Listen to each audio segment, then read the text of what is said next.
Your kids can't read, hold a pencil, or get through the school day without crashing out because instead of parenting them, you just hand them an iPad. Thank you. Stop giving your kid an iPad when you need to be giving them a book or a toy or telling them to go outside or literally anything else. We need to stop blaming the iPads as if they're the monsters. They're not. They're actually tools that can be helpful and useful at times, and start blaming the parents who are simply using iPads in place of nannies. And honestly, it's no surprise to me that once they hit high school age, they seek out these toxic red pill male content creators to be a parent replacement as well. Children unsupervised on the internet is how they all keep stumbling down the red pill pipeline now and coming out on the right. And as someone who used to nanny for many, many years and has a lot of friends who are and were teachers, your children are horrifically behaved. And I could tell some real horror stories, but let's start with the fact that currently we are at one of the nation's all-time lows for reading and math scores. And I forgot to mention, make sure you like and follow along for more. Concerning amounts of even veteran teachers have just been up and quitting their lifelong professions when facing this new wave of iPad kids coming through. And let me tell you, these iPads are not helping, and I often notice they are the root of the cause of a lot of the problems I had. And to be clear, they have a lot of potential for education and learning, right? But they are a tool. You can't just hand them to the child and expect that child to learn how to read on their own.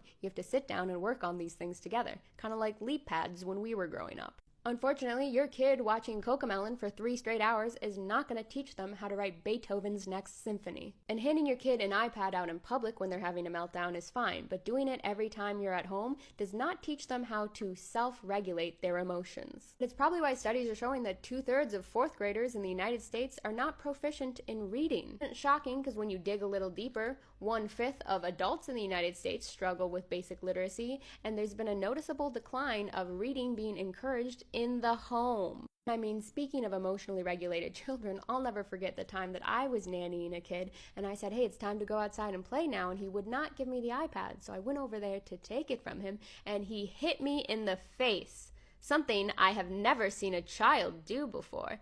I could tell you very quickly there was no more electronics allowed for the next 2 weeks for him. And I've heard very similar stories from some of my friends who have quit their jobs as teachers, even though it was a lifelong passion and goal of theirs. All because these kids don't respect anything but iPads anymore and have zero emotional regulation and ability to control themselves within a classroom. And impulse control is not something a teacher should be having to take their time out of their day to teach children, which probably explains why so many teachers are far more likely to experience symptoms of anxiety when compared to other professions that you would think should be far more stressful.